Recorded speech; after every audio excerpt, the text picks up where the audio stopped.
আজ 27 জুলাই 2026। দর্শক বন্ধুরা, ইরান দাবি করেছে গত 2 সপ্তাহে তাদের চালানো সামরিক অভিযানে 2 শতাধিক মার্কিন সেনা নিহত হয়েছে। আহতের সংখ্যা নাকি এর থেকেও অনেক বেশি। একই সময়ে মার্কিন সংবাদ মাধ্যমের প্রতিবেদনে বলা হচ্ছে ডোনাল্ড ট্রাম্প আপাতত ইরানের বিরুদ্ধে নতুন হামলা বন্ধ রাখার নির্দেশ দিয়েছেন।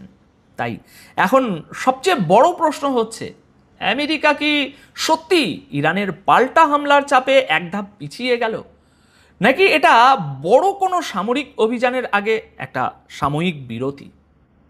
এর পাশাপাশি ইউক্রেনকে সরাসরি সতর্ক করেছে ইরান, আর কুয়েত ইরানের বিরুদ্ধে সামরিক অভিযানে অংশ নেওয়ার দাবি অস্বীকার করেছে।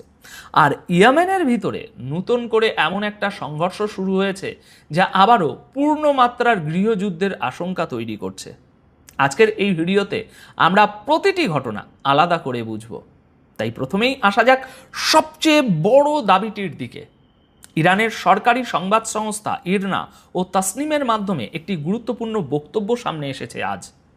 আইআরজিসির দায়িত্বশীল কমান্ডার জেনারেল হুসেন মহব্বির দাবি, গত 2 সপ্তাহে আমেরিকার বিরুদ্ধে চালানো অপারেশন নাসর 2-তে 2 শতাধিক মার্কিন সেনা নিহত হয়েছে। তার বক্তব্য অনুযায়ী আহত মার্কিন সেনার সংখ্যা নিহতদের থেকেও অনেক বেশি। জেনারেল মহব্বি আরও দাবি করেছেন, ইরান আমেরিকার 8টি পৃথক সামরিক ঘাঁটিকে লক্ষ্য করে হামলা চালিয়েছে। এর মধ্যে একটি ঘাঁটিতেই 20টি সামরিক শেল্টার পুরোপুরি ধ্বংস হয়ে গেছে। এখন এই দাবিটি যদি সত্যি হয়, তাহলে চলমান মধ্যপ্রাচ্য সংঘাতের ক্ষেত্রে এটি অত্যন্ত বড় একটি ঘটনা। কারণ 2 শতাধিক মার্কিন সেনা নিহত হওয়ার অর্থ শুধু সামরিক ক্ষয়ক্ষতি নয়, এর রাজনৈতিক প্রভাবও অনেক বড় হতে পারে।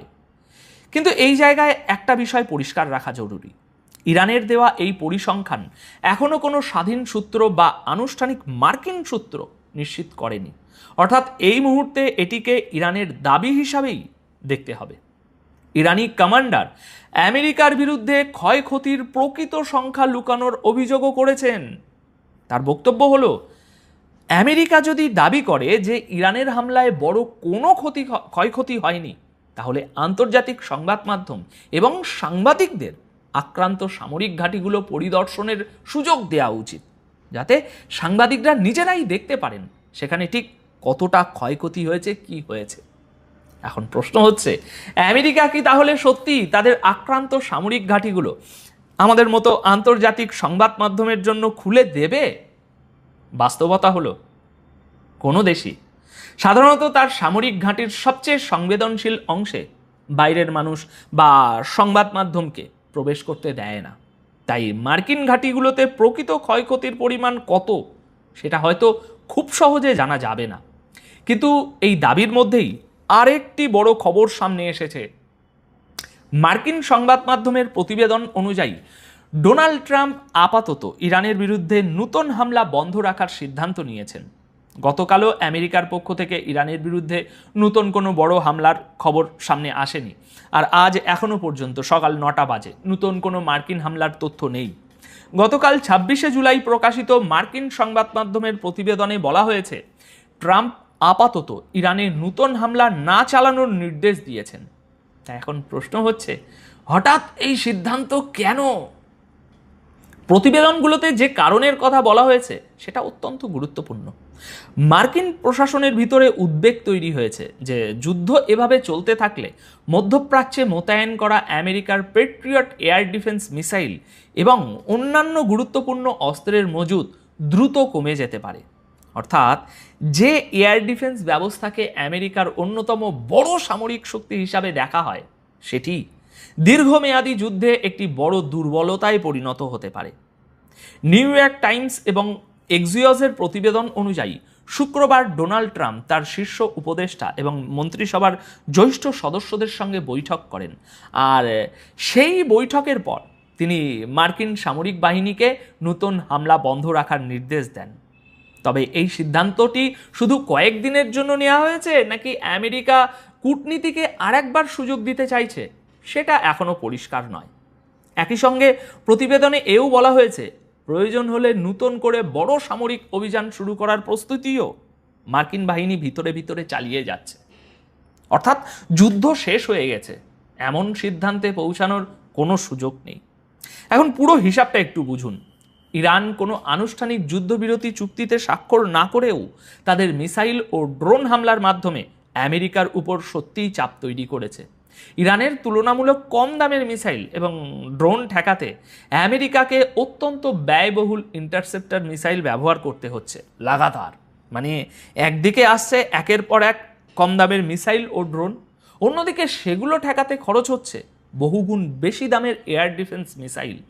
এখন এই প্রক্রিয়া দীর্ঘদিন চললে শুধু অস্ত্রের মজুদই কমবে না, বিপুল অর্থও খরচ হবে। সংবাদ মাধ্যমের বিশ্লেষণ অনুযায়ী এই যুদ্ধের কারণে ইতিমধ্যেই বিলিয়ন ডলারের অস্ত্র ও সামরিক সম্পদ খরচ হয়েছে। আর ঠিক এই কারণেই ইরানের কৌশলটি গুরুত্বপূর্ণ। ইরান শুধু সরাসরি ক্ষয়ক্ষতি করার চেষ্টা করছে না, তারা এমন একটি যুদ্ধের পরিস্থিতি তৈরি করতে চাইছে যেখানে প্রতিপক্ষকে প্রতিটি হামলা প্রতিহত করতে অত্যন্ত ব্যয়বহুল অস্ত্র ব্যবহার করতে হয়। কিন্তু এখানেই পরিস্থিতি নতুন দিকে মোড় নিচ্ছে। আমেরিকা আপাতত হামলা বন্ধ রাখলেও ইসরায়েল মনে করছে ডোনাল্ড ট্রাম্প খুব বেশি দিন নিজেকে থামিয়ে রাখতে পারবেন না। আজ 27শে জুলাই প্রকাশিত ইসরায়েলি সংবাদ মাধ্যমের প্রতিবেদন অনুযায়ী ইসরায়েলি বাহিনী এই সপ্তাহের শেষ দিকে ইরানের বিরুদ্ধে একটা বড় ধরনের সামরিক উত্তেজনা বাড়ানোর প্রস্তুতি প্রায় নিয়ে নিয়েছিল। কিন্তু শেষ মুহূর্তে এই যে ট্রাম্প নতুন হামলার অনুমোদন দেননি, এটাই কারণ। ইসরায়েলি কর্মকর্তারা অবশ্যই এই সিদ্ধান্তকে যুদ্ধ বন্ধ হিসাবে দেখছেন না। তাদের বক্তব্য অনুযায়ী এটা শুধু একটা ছোট্ট বিরতি। আমেরিকা একদিকে হামলা বন্ধ রেখেছে, কিন্তু অন্যদিকে সামরিক প্রস্তুতিও অব্যাহত রেখেছে। তারা বলছে 24শে জুলাইয়ের কিছু ছবিতে নতুন হিমার্স ব্যবস্থা মধ্যপ্রাচ্যে নিয়ে আসা হচ্ছে বলে দেখা গেছে। মার্কিন সেনাদের সেগুলো ওঠা নামানোর কাজ করতেও দেখা গেছে। প্রতিবেদন অনুযায়ী গত কয়েক সপ্তাহে আমেরিকা কয়েক ডজন যুদ্ধবিমান, এয়ার ডিফেন্স ব্যবস্থা, আকাশে জ্বালানি সরবরাহকারী বিমান এবং বিপুল পরিমাণ অস্ত্র ইসরায়েলে পাঠিয়েছে। অর্থাৎ একদিকে হামলা বন্ধ, অন্যদিকে অস্ত্র ও সামরিক সরঞ্জাম একেবারে জড়ো করা হচ্ছে। আর এখানেই প্রশ্ন তৈরি হচ্ছে, এটা কি সত্যিই কূটনীতির জন্য সুযোগ, নাকি নতুন হামলার আগে অস্ত্রের মজুদ পূরণ করার সময় নেওয়া হচ্ছে? একজন জ্যেষ্ঠ ইসরায়েলি কর্মকর্তা দাবি করেছেন আমেরিকা ও ইরানের মধ্যে কোনো সমঝোতা হওয়ার সম্ভাবনা প্রায় শেষ হয়ে গেছে। তার বক্তব্য অনুযায়ী শেষ পর্যন্ত ডোনাল্ড ট্রাম্পের সামনে বড় হামলার নির্দেশ দেওয়া ছাড়া আর কোনো পথ থাকবে না। তবে এই মুহূর্তে নিশ্চিতভাবে বলা সম্ভব নয় ট্রাম্প কি সিদ্ধান্ত নেবেন। ইসরায়েলিদের কথাবার্তা, ইরানের পাল্টা হামলার কারণে আমেরিকা সাময়িকভাবে পিছিয়েছে এমন সম্ভাবনা রয়েছে। আবার এটিও সম্ভব আমেরিকা তাদের ইন্টারসেপ্টর মিসাইল এবং অন্যান্য অস্ত্রের মজুদ বাড়িয়ে নতুন করে আরও বড় হামলার প্রস্তুতি নিচ্ছে। আগামী কয়েকদিনের ঘটনাই হয়তো এই প্রশ্নের উত্তর দেবে। দর্শক বন্ধুরা, এবার আসা যাক ইরান ও ইউক্রেনের মধ্যে তৈরি হওয়া নতুন উত্তেজনার দিকে। ক্যাস্পিয়ান সাগরে ইরানের সাথে যুক্ত একটি বাণিজ্যিক জাহাজে হামলার পর ইউক্রেনকে সরাসরি সতর্ক করেছে তেহরান। আজ 27শে জুলাই ইরানের পররাষ্ট্র মন্ত্রণালয় এই হামলার কঠোর নিন্দা জানায়। ইরানের বক্তব্য অনুযায়ী ক্যাস্পিয়ান সাগরে একটি ইরানি বাণিজ্যিক জাহাজের উপর চালানো হামলা প্রকাশ্য শত্রুতামূলক পদক্ষেপ। ইরানি সরকারের দাবি, হামলার ফলে জাহাজে বিস্ফোরণ ঘটে এবং এতে একজন ক্রু সদস্য নিহত হয়েছেন এবং আরও একজন আহত হয়েছেন। ইরানের বক্তব্য হলো ইউক্রেন নিজেই এই হামলার দায় স্বীকার করেছে, ফলে কারা হামলা করেছে তা নিয়ে আর কোনো অস্পষ্টতা নেই।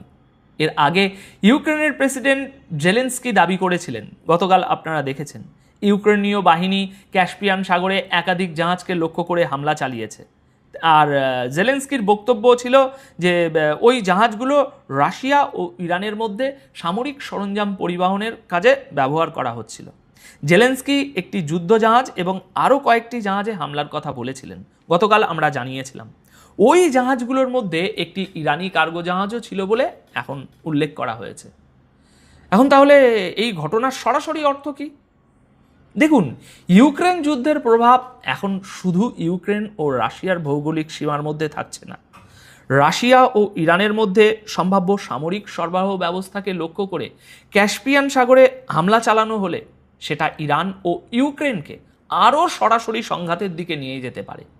ইরান যে ভাষায় আজ প্রতিক্রিয়া জানিয়েছে তাতে বোঝা যাচ্ছে তারা এই ঘটনাকে সাধারণ একটা জাহাজে হামলা হিসাবে মোটেই দেখছে না।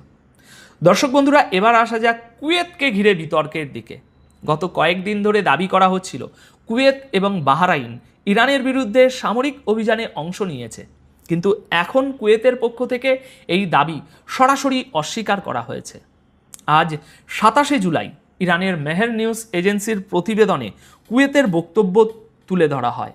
আমেরিকায় নিযুক্ত কুয়েতের রাষ্ট্রদূত শেখ আল সাভা ওয়াল স্ট্রিট জার্নালের একটি প্রতিবেদনকে মিথ্যে ও ভিত্তিহীন বলে উল্লেখ করেছেন। ওই প্রতিবেদনে দাবি করা হয়েছিল যে কুয়েত ইরানে হামলা চালানোর জন্য তাদের যুদ্ধবিমান পাঠিয়েছে, কিন্তু কুয়েত আজ বলছে তারা ইরানের বিরুদ্ধে কোনো সামরিক অভিযানে এখনো পর্যন্ত অংশ নেয়নি।